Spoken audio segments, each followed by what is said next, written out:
नमस्कार दोस्तों, स्वागत है आपका अपने न्यूज़ यूट्यूब चैनल पर। हमारे जितने भी कर्मचारी हैं, पेंशनधारक हैं, उनके लिए दोस्तों बहुत ही अच्छी खबर निकल कर सामने आ रही है। जी हाँ दोस्तों, आज हम आपके लिए लेके हैं दो बड़ी खबरें। एक जो हमारे कर्मचारी पेंशनर के लिए दोस्तों, वहीं दूसरी और हमारे जो सैन्य कर्मचारी हैं उनके लिए भी है।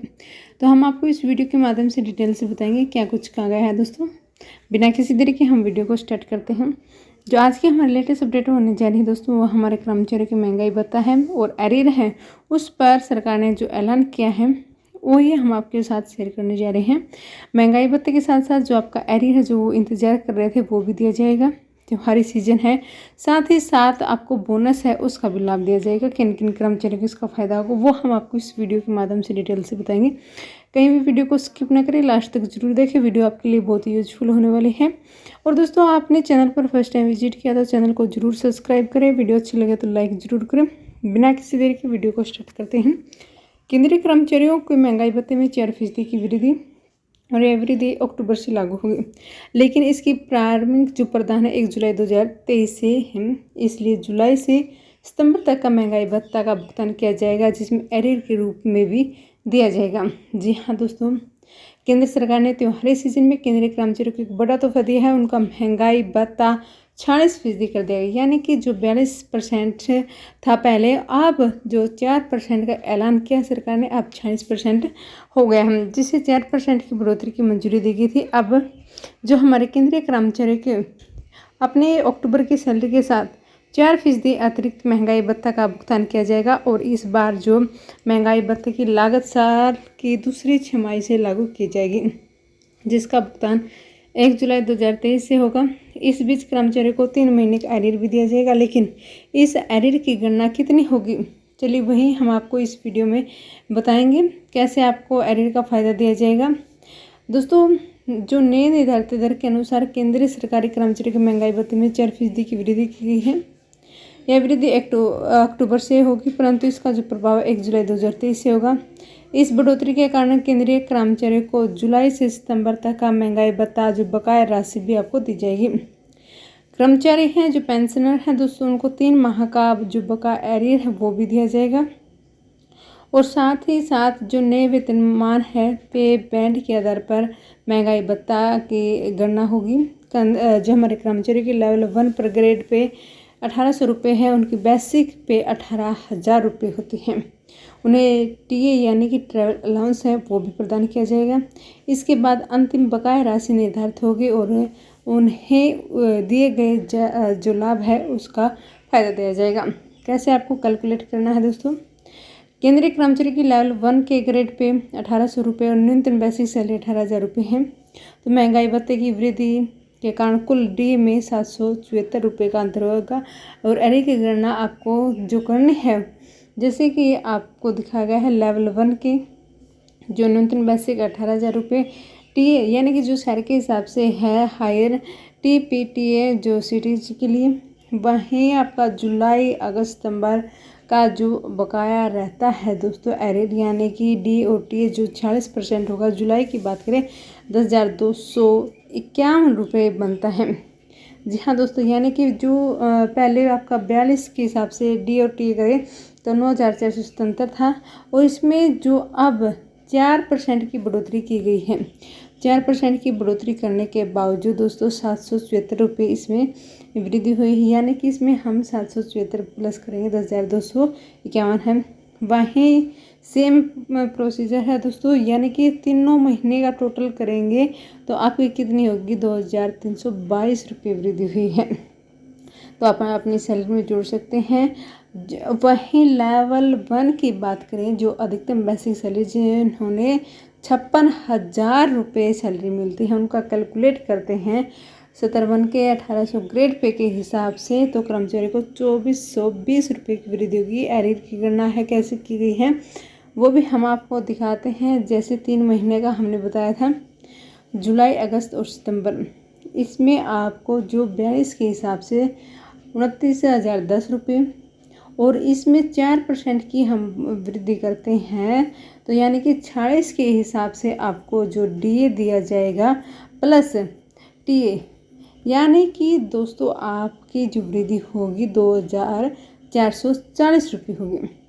यानी कि इसमें हम 2,420 रुपये जोड़ते हैं तो 31,440 रुपये बनते हैं।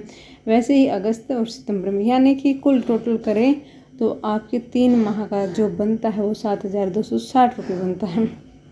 लेवल 10 में न्यूनतम सैलरी 56,100 रुपये का कैलकुलेट करेंगे। तो ऐसे ही दोस्तों जो ग्रेड पे 5400 रुपये होती है उनकी न्यूनतम सैलरी बेसिक 56,100 रुपये है। जो इसमें महंगाई भत्ते के बढ़ने से कुल डीए में अंतर आया है वो भी आप देख सकते हैं, वो भी बताते हैं दोस्तों। जुलाई, अगस्त और सितंबर का इसमें जो बताया गया है तो इसमें आपका 2,532 रुपये है, सेम ऐसे ही रहेगा। पहले 42 के हिसाब से 33,786 रुपये था, 4% बढ़ने के बाद दोस्तों 36,318 रुपये बनता है। जी हाँ दोस्तों, यानी कि 7,596 रुपये टोटल हुए। दोस्तों 17-18 पर जो कोई वेतनमान नहीं होता, इस तहत वेतन स्थिर रहता है। वास्तविक में इस स्तर पर कैबिनेट सचिव को वेतन दिया जाता है जिसमें 2,50,000 रुपये वेतन होता है, यानी कि 4% महंगाई भत्ते की वृद्धि का कुल 10,288 रुपये का अंतर आपको देखने को मिलेगा। जी हाँ दोस्तों, इसमें जैसे कि पहले आपको 42 के हिसाब से 1,15,224 रुपये मिलता था, अब 4% बढ़ोतरी होने के बाद 10,288 रुपये बनता है, यानी कि अब 40% डी हो चुका है तो 1,25,512 बनता है। यानी कि तीनों माह का जो एरियर की बात करें तो 23,864 रुपये इसमें कुल बकाया होगा। दोस्तों हमारे जो 7th पे कमीशन के अनुसार कर्मचारियों की सैलरी विभिन्न ग्रेड पे से विभाजित होती है, जिसे आप सब जानते हैं। बात करते हैं हमारी दूसरी बड़ी खबर की, क्या कुछ कहा है इसमें, तो आपको पता चल गया होगा आपकी कैसे इसमें सैलरी बढ़ोतरी हुई है। तो जो हमारे पूर्व सैनिक पेंशन से गलती से काट लिया गया है डीआर है, उस पर क्या अपडेट आई है वही हम आपके साथ शेयर करने जा रहे हैं।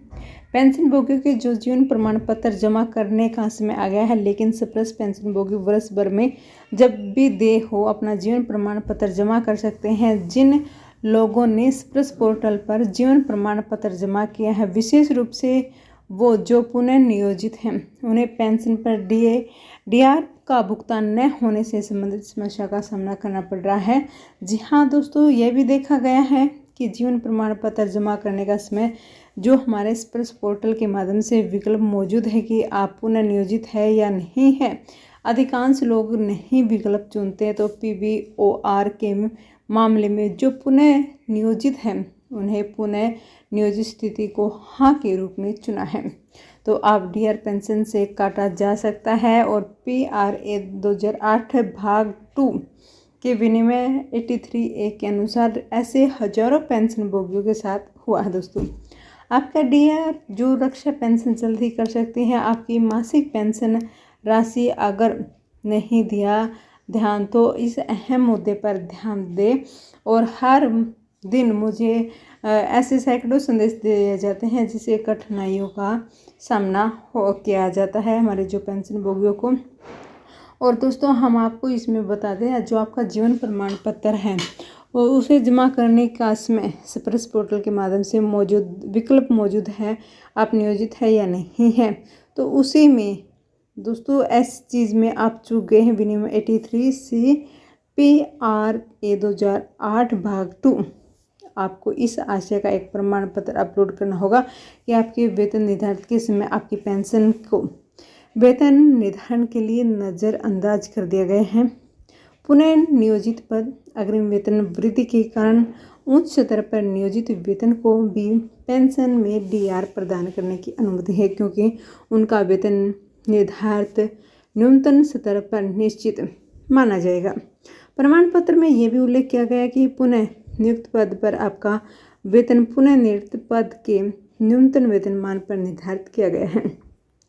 दोस्तों जो कमीशन प्राप्त अधिकारियों के मामले में सभी उन्हें सरकारी विभाग में पुनः नियोजित होने पर पेंशन में डीआरटी प्राप्त करने की अनुमति नहीं है। आपको इस मामले में विस्तृत नियम और विनियम को जानना जो अगले पैराग्राफ में बताया गया है। जैसे कि दोस्तों सेना के लिए पेंशन विनियम भाग 2 में बताया गया, यदि पेंशन भोगी केंद्र या राज्य सरकार या उसके अधिक किसी भी निगम, कंपनी, निकाय, बैंक के तहत भारत या विदेश में ऐसे विनियम कंपनी जो स्वायत्त निकाय बैंक में स्थायी अवशोषण सहित पुनः नियोजित है वो पात्र नहीं होगा। आकर्षित करने के लिए पेंशन का महंगाई राहत ऐसे पुनः नियोजित की अवधि के दौरान और उन्हें वर्ष में एक बार नंबर के महीने में इन विनिमयों से प्रशिष्ट यानी कि जो 18(3) के अनुसार गैर रोजगार या पुनः रोजगार प्राप्त पुनः प्रस्तुत किया गया है। वहीं 83 जो विनिमय 83B सेना के लिए पेंशन विनिमय जो भाग है गैर रोजगार या पुनः रोजगार प्रमाण पत्र प्रस्तुत न करने की स्थिति में पेंशन पर महंगाई राहत का भुगतान तब तक रोक दिया गया है जब तक कि पेंशन भोगी इसे प्रस्तुत नहीं किया गया। दोस्तों, जो सशस्त्र प्राधिकरण संबंधी पेंशन सह वितरण प्राधिकरण का एक पत्र प्रस्तुत करने के अधीन है उन लोगों के मामले में जो कमीशन अधिकारी के पद से नीचे रैंक रखते हैं। सशस्त्र बल पेंशन भोगियों को महंगाई राहत का भुगतान करने की अनुमति दी जाएगी या केंद्र सरकार सशस्त्र बल पेंशन भोगियों को नियुक्त करने वाले और सैन्य सेवा से सेवानिवृत्त हुए पुनः नियोजित पेंशन भोगियों को सेवा रिकॉर्ड को बनाए रखने के अधीनस्थ संगठन संबंधी विभाग है। केंद्र सरकार द्वारा दोस्तों जो पुनराशि को पुनः नियोजित पर वेतन निर्धारित में नज़रअंदाज कर दिया गया है, यानी कि जिस पद पर सशस्त्र बल हैं उनके वेतन निर्धारण में पेंशन के किसी भी हिस्से को ध्यान में नहीं रखा गया। बल के जवानों को पुनः नियोजित किया गया है। पुनः नियोजित पेंशन भोगियों के पद उस पद के न्यूनतम वेतनमान पर तय किया गया था जिस पर वह सशस्त्र बलों से छुट्टी के बाद पुनः नियोजित किया गया था।